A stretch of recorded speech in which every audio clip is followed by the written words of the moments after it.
வணக்கம். நீங்க ஒரு போலிங் ஏஜென்ட்டா? அப்போ இந்த விளக்கம் உங்களுக்கு தான். ஓட்டிங் ஆரம்பிக்கிறதுக்கு முன்னாடி இருக்கிற அந்த முதல் 1 மணி நேரம் இருக்கே, அதுதான் கோல்டன் அவர். அதாவது நம்ம பொன்னான நேரம். அந்த நேரத்தை எப்படி கரெக்டா யூஸ் பண்ணி ஒரு நேர்மையான தேர்தலை நடத்தலான்னு நாம பார்க்க போறோம். வாங்க ஆரம்பிக்கலாம். இந்த கேள்விக்கு உங்க பதில் ஒரு பெரிய ஆமாமா இருக்கணும். ஒரு போலிங் ஏஜென்ட்டா உங்க முக்கியமான வேலையே வாக்காளர்கள் உள்ள வர்றதுக்கு முன்னாடி தான் ஆரம்பிக்குது. அந்த முக்கியமான நேரத்தை எப்படி திறமையா கையாள்றதுன்னு தான் நாம இப்ப பார்க்க போறோம். பிரிவு 1. அந்த பொன்னான நேரம். ஏன் இத அப்படி சொல்றோம்? ஏன்னா அந்த முதல் 60 நிமிஷத்துல நீங்க செய்யற ஒவ்வொரு விஷயமும் தான் அன்னைக்கு நடக்க போற தேர்தலோட நேர்மைக்கு அஸ்திவாரமே போடுது. பாருங்க, இது ஒரு அட்வைஸ் கிடையாது. இது ஒரு கட்டாயமான ரூல்.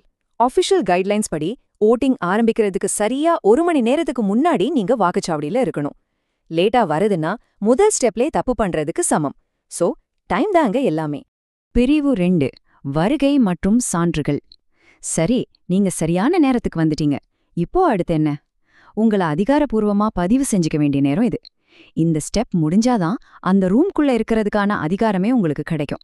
இந்த 3 ஸ்டெப்ஸையும் ரொம்ப கவனமா ஃபாலோ பண்ணணும். முதல்ல உங்க அப்பாயின்மெண்ட் லெட்டர். அடுத்து அந்த ரெஜிஸ்டர்ல கையெழுத்து. இங்க ஒரு ரொம்ப முக்கியமான விஷயம் இருக்கு. உங்க கையெழுத்து ஃபார்ம்ல இருக்கிற கையெழுத்தோட 100க்கு 100 மேட்ச் ஆகணும். ஏன் தெரியுமா? இது ஆள்மாறாட்டத்தை தடுக்கிறதுக்கான ஒரு சேஃப்டி மெஷர். ஒருவேளை கையெழுத்து பொருந்தலன்னா உங்களை ஏஜெண்டா ஏத்துக்க மாட்டாங்க. கடைசியா உங்க ஆஃபிஷியல் ஐடி கார்டை வாங்கிக்கோங்க. இந்த ஐடி கார்டு சும்மா ஒரு கார்டு இல்ல. அதுதான் அந்த போலிங் பூத்ல உங்களுக்கான அதிகாரம். அதனால எப்பவும் அதை கழுத்துல போட்டுக்கிறது நல்லது. அதிகாரிகள் கேட்டா உடனே காட்டணும். இல்லன்னா நீங்க வாக்குச்சாவடியை விட்டு வெளியே போக வேண்டியிருக்கும். ஜாக்கிரதை. அடுத்து நம்ம பார்க்க போறது உங்களுடைய டூல்ஸ். உங்க வேலையை சரியா செய்யறதுக்கு உங்ககிட்ட சில முக்கியமான பொருட்கள் இருக்கணும். எதெல்லாம் உள்ளே கொண்டு போகலாம், எதெல்லாம் கண்டிப்பா கூடாதுன்னு இப்ப பார்க்கலாம் வாங்க. இந்த லிஸ்ட் ரொம்ப முக்கியம். முதல்ல உங்க போலிங் பூத்துக்கான முழுமையான வாக்காளர் பட்டியல்.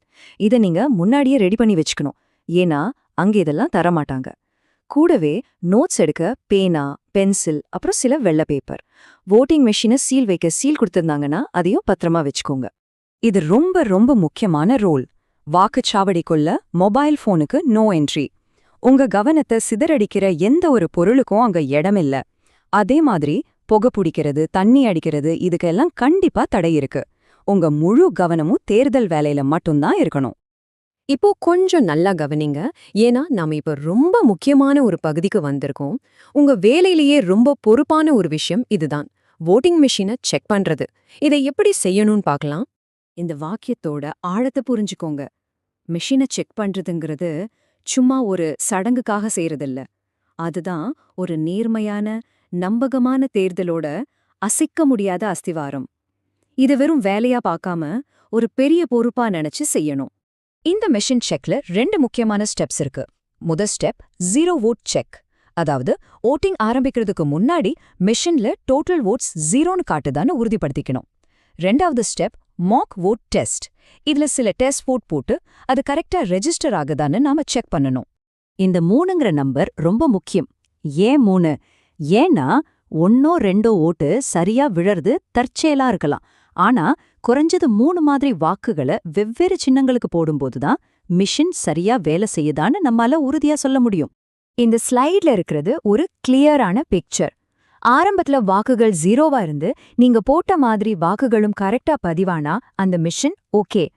அதுவே ஆரம்பத்திலேயே ஓட்டு இருந்தாலோ இல்ல நீங்க போடுற ஓட்டு தப்பா பதிவானாலோ அந்த மிஷின்ல ஏதோ பிரச்சனை. உடனே அதிகாரிகள் கிட்ட சொல்லணும். கொஞ்சம் கூட தாமதிக்க கூடாது. பிரிவு 5. கடமைக்கு தயார். இது வரைக்கும் நாம பார்த்த எல்லா விஷயத்தையும் ஒரு ஃபைனல் செக்லிஸ்டா வேகமா பாத்துடலாம். உங்க மனசுல பதிய வேண்டிய 5 கட்டாயமான விஷயங்கள். 1. 1 மணி நேரத்துக்கு முன்னாடி வாங்க. 2. ஆஃபிஷியல் ரெஜிஸ்ட்ரேஷனை முடிங்க. 3. சரியான கருவிகளை கொண்டு வாங்க. 4. 0 வோட் செக் பண்ணுங்க. 5. மாக் வோட் போட்டு கன்ஃபார்ம் பண்ணுங்க. இந்த 5ம் கரெக்டா இருந்தா நீங்க ரெடி. இந்த எல்லா செக்லிஸ்டும் முடிஞ்சதுக்கு அப்புறம் சொல்லுங்க, ஒரு நேர்மையான தேர்தலுக்கான சாவி யார்கிட்ட இருக்கு? வேற யார்கிட்டயும் இல்ல, அது உங்ககிட்ட தான் இருக்கு. ஒரு ஏஜென்ட்டா நீங்க எவ்வளவு உஷாரா எவ்வளவு கவனமா இருக்கீங்களோ அதுதான் ஜனநாயகத்தோட பாதுகாப்பு. உங்க வேலை எவ்வளவு முக்கியம் புரிஞ்சுக்கிட்டு செயல்படுங்க.